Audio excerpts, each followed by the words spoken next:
حضرت امام حسن بصری رحمۃ اللہ تعالی علیہ فرماتے ہیں ایک صحابی ایک عورت کو زمانہ جاہلیت سے جانتے تھے۔ ایک مرتبہ اس عورت سے ملاقات ہو گئی، اس سے گفتگو کی، پھر آگے چلنا شروع ہو گئے۔ کچھ دور آگے گئے تو دوبارہ مڑ کے پھر اس عورت کی طرف دیکھتے رہے اور آگے چلتے رہے۔ آگے جا کے ایک دیوار آئی، اس کے اندر ٹکرا گئے، سر کے اوپر چوٹ لگ گئی، نشان بن گیا۔ حضور کی بارگاہ میں آئے اور آ کے عرض کرنے لگے، یا رسول اللہ، میں عورت کو جانتا تھا، وہ چل رہی تھی، میں پھر مڑ کے اس کی طرف دیکھ رہا تھا تو دیوار کے اندر ٹکرا گیا ہوں، سر لگ گیا ہے، زخم بن گیا ہے ماتھے کے اوپر۔ تو میرے محبوب علیہ الصلوۃ والسلام آپ نے ارشاد فرمایا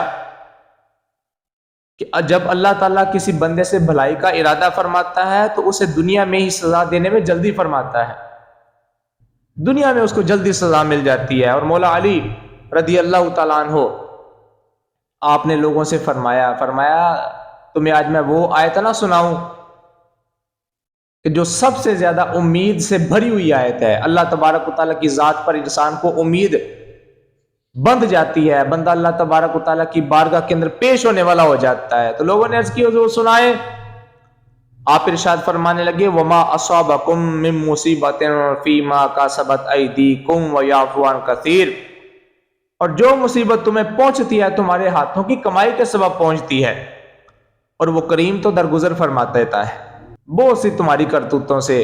آپ فرمانے لگے، میرا رب دنیا کے اندر تمہیں چھوٹی چھوٹی تکلیفیں دے کے تو آپ کے بڑے بڑے گناہوں کو معاف فرما دیتا ہے۔ یہ ساری چیزیں انسان کے لیے جنت میں جانے کا سبب بنتی ہیں۔ چھوٹی چھوٹی جو تکالیف ہمارے اوپر آتی ہیں یہ تو ہمیں بخشوانے کا ایک ذریعہ ہوتی ہیں۔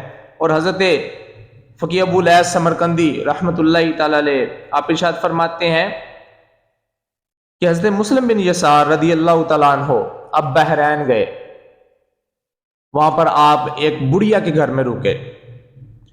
اب بڑھیا بڑی نیکوکار تھی، پرہیزگار تھی، متقی تھی، اللہ تبارک و تعالیٰ نے نوکر چاکر بھی عطا فرما رکھے تھے، بڑا مال دیا تھا، فروانی تھی، غلام تھے، لونیاں اس کے پاس بہت ساری موجود تھی، کام کرنے والے نوکر چاکر سارا کچھ موجود تھا۔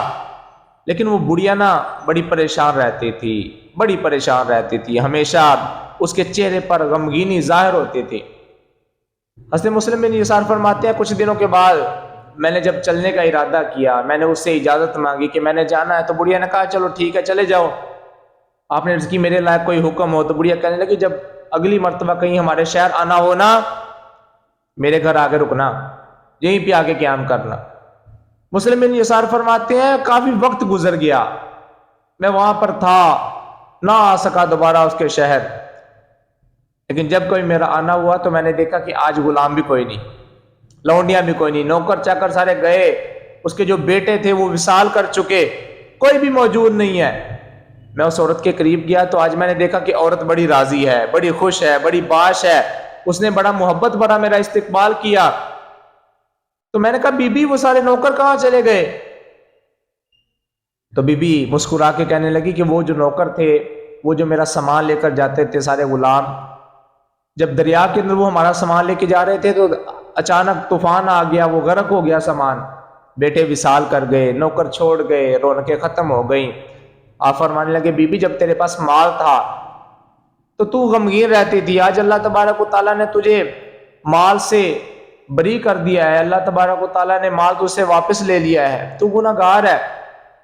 تو عورت کہنے لگی کہ مولانا وجہ صرف اتنی ہے کہ جب میں مال دیکھتی تھی تو مجھے لگتا تھا کہ اللہ تعالیٰ نے کہیں میرے اعمال کا بدلہ مجھے دنیا میں تو نہیں دے دیا، کہیں اللہ تعالیٰ نے وہ ساری جو میں نیکیاں کرتی ہوں ان کا بدلہ اس مال کی صورت میں تو نہیں دے دیا۔ آج وہ مال چلا گیا ہے، بیٹے وصال کر گئے ہیں، نوکر چھوڑ گئے ہیں، مال غرق ہو چکا ہے۔ آج مجھے لگتا ہے، مجھے اپنے رب سے امید ہے کہ اللہ تبارک و تعالیٰ میرے اعمال کو قبول فرمائے گا اور مجھے جنت میں داخلہ عطا فرما دے گا۔ آج تو مجھے رب سے امید بندی ہے کہ میرا رب میری بخشش فرمائے گا۔ او عزیز دوستو، مصیبتوں پر صبر کریں، اپنے گناہوں کو دور کریں، گناہ